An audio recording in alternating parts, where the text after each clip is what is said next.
Hey guys, Motorcarnut here, and today we're talking about AC. It's those months now, it's very hot, and I'm sure you guys want it to be nice and cool in your cars. And I'm going to try to explain a couple of things you can do if your AC is not cold. AC on any kind of a system is complicated, just like any other part of a vehicle. It's not just a simple put freon in if it's low or if it has a leak, and that's the only thing. There's a lot of things going on, and there's probably not going to want to know everything. You're just going to want to know how to get your car cold. That's how I base this channel. I know you don't like to hear all the other technical jargon, but you got to know a little bit about it in order to get it done right. And this video is going to take you into basic things you can check on your own without special tools. This is considered a special tool, but we'll get into that in a moment. Now let's say your AC is warm. Okay, it could be two things. Most of the times it is low on freon, but it also can be a lot of other things. It could also be like if you're recharging it and you keep charging it, it could be too high on freon, and it's going to cause the same effect. The AC compressor is going to go on and off, or won't go on at all because you have switches all over the lines, high pressure switches, low pressure switches, and they'll cut off or cut on depending upon the temperatures outside, what kind of freon is in the system, what pressures, so it doesn't destroy the compressor, amongst other things. Okay, so the first thing we're going to talk about in this video is do you have enough freon in the system? Okay, so now you're probably going to have, or go out and get a can that has a little gauge on it. That gauge is going to be basically this side. So let's just forget about the other side because you're probably not going to want to get a manifold of gauges. All right, so now what you're going to do is, let's say you bought the can, you're going to look over to your high pressure or low pressure hoses. Okay, let me get that thing before it flies away. Okay, high pressure hose and line is always going to be thinner. See how thin it is? That's the high pressure line. The low pressure line is going to be fatter. And basically, when you buy the can with the little adapter, it won't fit on the high pressure side anyhow because this adapter is wider. Okay, skinny line, wider adapter, fatter line, narrower adapter. Okay, you're going to put, before you do anything, don't start the car up. Okay, let's assume you have hot air. Okay, put that freon tester here. You know, it has to be a can with a little gauge on it. You can't do it without the gauge because you won't know what you're doing. Now, let's say in this car, let me show you. We're going to do something called a static pressure. It's not 100% accurate, but it'll get you in the ballpark. Okay, so now you look over here. If you don't have a thermometer in your car, get a digital thermometer. Don't rely on what it says outside. Over here, if you can see, it says, it says 85. It's blinking, but that's the video. All right, it says 85. Okay, so you got 85 degrees, and I'm gonna put a chart. There's a little chart. Okay, let me put it down now. And what you could do is pause it. When you see your temperature, you pause it, get the readings. All right, so now, assuming you plugged in your little can with a little gauge, okay? And we know the temperature outside is 85. You see 85? So the pressure reading on that can or the gauge should be 95. If you look here on this gauge, it's about 95. That means the pressure is good. More or less. I mean, you can't 100% rely on this, but it gets you on a, put it this way. If you put it in, the can was at 50, the gauge is at 50, then you know it's low. If it's higher than that, let's say if it's 110, then you know it's high.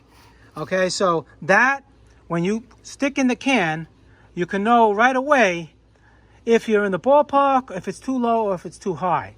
If it's too low, you'll keep adding that refrigerant, okay, in the car. But now what's going to happen is when you start the car, I'm going to show you what the normal area, the normal area of the gauge when you're starting the car and the compressor's engaged, it should be around 30 to 40.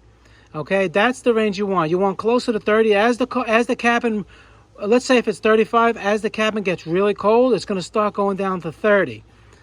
or in that area. That's where it should stay. Okay, now I know there's a lot of other technical things. You get AC guys, blah, blah, blah. But this is basically for the guys that just want their cars cold and they don't want to understand, because I can make a 2-hour video on how to do the ACs. All right, it's just as hard as doing engine jobs or anything else, transmissions. AC is its own special thing. Anyway, I always make things simple. So now let's say your outside temperature is, okay, here we go, over here. Your outside temperature, let's say, is 90. The pressure should be 104.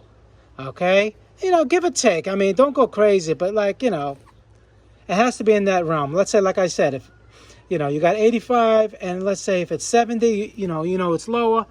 Okay, let's start the car. Let's say you put the freon in, right? When you put the freon in, you're gonna have to start the car.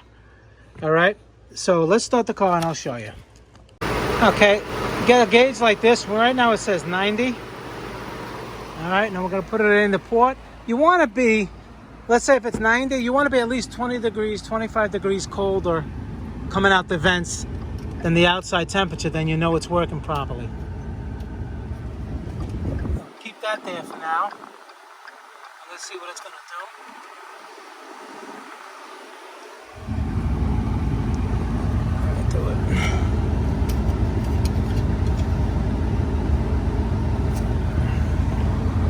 Give it a second. I can feel it's starting to get cold. It's nice and cold actually. Okay. Now normally you want to check the high side too, because this gauge, let's say, like this video is not going to be about that, but you know it's important to check the high side too. But like I said, you just want to get it cold right now. Normal is between 30, 35 to 40. And around 150, no more than once, you know, about 100, where it is right now. That's normal for this ambient temperature right now. 85, 90. It's all different. Degrees goes up, degrees goes down. All these things mean different numbers. That, you know, you can have a blockage somewhere. If this was higher, you can have a blockage. But right now we're not talking about that. We're just talking about you with a can. You're cold. You don't care about anything else. You just want your car cold. All right? See, now we're getting, and when it goes, if it'll go below 30, and it's really cold inside the cabin, the clutch can circle on and off. That's normal. Okay, as long as it's ice cold inside, you know, because it's not going to go until it's like 0 degrees inside. It's going to, you know, maintain a certain cold temperature. Put it that way. Let's go check that gauge.